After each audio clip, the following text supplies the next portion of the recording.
Syederalun Rafael Aluntri Sambodo, pejabat di Ditjen Pajak Kementerian Keuangan, mengundurkan diri dari jabatannya dan mundur sebagai pegawai negeri sipil. Hal itu ia sampaikan lewat suara terbuka bermaterai yang beredar pada Jumat 24 Februari 2023. Sebelumnya, Rafael Aluntri Sambodo dicopot jabatannya oleh Menteri Keuangan Sri Mulyani. Diketahui Rafael Aluntri Sambodo merupakan Kepala Bagian Umum DJP Jakarta Selatan II.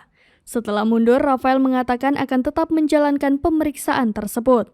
Ia juga menjelaskan tetap akan menjalani proses klarifikasi mengenai laporan harta kekayaan penyelenggara negara dan mematuhi proses hukum yang berlaku atas kejadian yang dilakukan anaknya. Rafael menyampaikan permintaan maaf kepada keluarga korban atas perbuatan anaknya. Ia juga meminta maaf kepada keluarga besar GP Ansor dan PBNU.